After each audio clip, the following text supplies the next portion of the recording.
Uznemireni ste zbog svega što se događa oko nas i u svijetu. Mnogi su izgubili svoje domove u ovom strašnom požaru u Los Angelesu u Kaliforniji. Mnogi poznati glumci, bogataši ostali su bez svoje imovine u kratkom vremenu. Što Bog želi da razumijemo iz takvih strašnih događaja i nesreća kojih je sve više? Neki su ipak prepoznali koja je najveća vrijednost koja im je ostala netaknuta. Poslušajte u ovom videu koja je to vrijednost.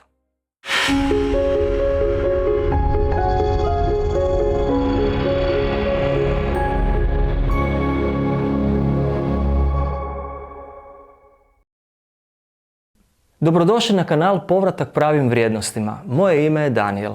Sigurno je teško i strašno gledati svoj dom kako gori i kako vatra sve pretvara u pepeo. Nevjerojatno je koliko nas razorne nesreće uznemiravaju, posebno gubitak ljudskih života. Jasno je da Bog nije uzrok ovih nesreća. Ljudski su faktori u pitanju, a isto tako i đavo i dalje ima svoje prste na različite načine u poslu uništavanja ovog svijeta. Ali ipak, to su sredstva kojima Bog pokušava natjerati ljude da postanu svjesni opasnosti koja im prijeti. Što ti misliš o tome? Bog ima razlog zašto dopušta ove nesreće. One su jedno od njegovih sredstava kojima nastoji osvijestiti muškarce i žene. Neobičnim djelovanjem preko prirode Bog će sumnjičavim ljudima pokazati ono što je jasno otkrio u svojoj riječi. Tisuće kuća je izgorjelo. Ceste su prepune automobila koje su ljudi ostavili u panici. Ne postoje riječi kojima bi se opisalo koliko je sve ovo potresno. Gledao sam svjedočanstvo jedne žene koja je izgubila svoj dom u vatri. Morala je ostaviti sve. Čak ni vlastitim automobilom nije stigla pobjeći. Ona je izjavila nešto vrlo važno. Rekla je: u ovo kratko vrijeme bijega razmišljala sam što mogu ponijeti sa sobom i spasiti. Ostao mi je razum i to je ono što sam ponijela sa sobom. Da, u ovoj panici i strahu ostala sam pri sebi i razum mi je rekao: makni se odavde i bježi. U ovakvim situacijama razum mora zauzeti važno mjesto u našim odlukama. Ovaj slučaj podsjetio me na jednu Božju uputu vezanu uz izlazak iz Sodome i Gomore te zabranu okretanja unatrag. Čitam u knjizi Postanka 19.17. Bježi da spasiš život. Ne osvrći se i ne zaustavljaj se nigdje u Jordanskoj nizini, bježi u brda da ne pogineš. Ta je uputa dana Lotu i njegovoj obitelji prije nego što je Bog uništio gradove Sodomu i Gomoru. Lotova žena nije poslušala tu zapovjed, okrenula se i pretvorila se u stup soli.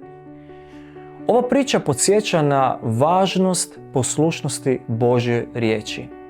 Mnogi bogati glumci na tom području izgubili su velike vrijednosti. Na primjer, jedna vila i $20 milijuna vrijedna, koja je izgorjela u samo nekoliko sati. Bogatstvo ne može biti naša sigurnost.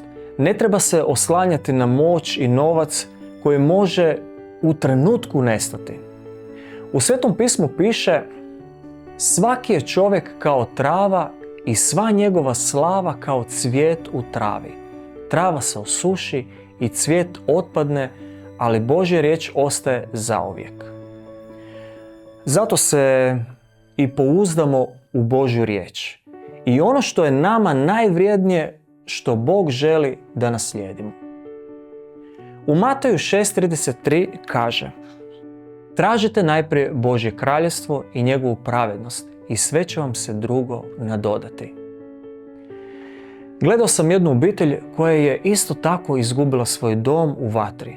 Stajali su zagrljeni i okruženi dimom, a otac obitelji izjavio je: sve smo izgubili, ali imamo jedni druge. Mi smo ono najvrijednije što imamo, obitelj. U trenucima gubitka, kao što su ovi koje je obitelj doživjela, istinska vrijednost života uvijek dolazi do izražaja. Materijalna dobra mogu nestati u jednoj sekundi, ali ljubav, ljudi, obitelj i međusobna povezanost neprocjenjivi su.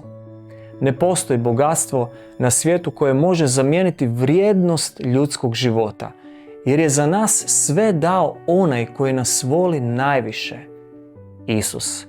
On je dao svoj život za nas, a ta neizmjerna ljubav i žrtva trebaju nas podsjetiti da su ljudi i njihove duše i međusobni odnosi najveća vrijednost koju imamo. Kada se suočavamo sa gubicima, prava snaga i bogatstvo leže u tome da cijenimo jedni druge, jer sve drugo može se vratiti, ali ljubav među nama je ono što nas čini stvarnim bogatstvom života. A najveće ulaganje je ulaganje u vječni život, spasenje naše duše. Ako vas je ovaj video ohrabrio, ostavite komentar i podijelite svoje mišljenje. Pretplatite se na kanal kako bismo zajedno nastavili rasti i vraćati se pravim vrijednostima u našim životima. Neka vas Bog blagoslovi. Do sljedećeg puta.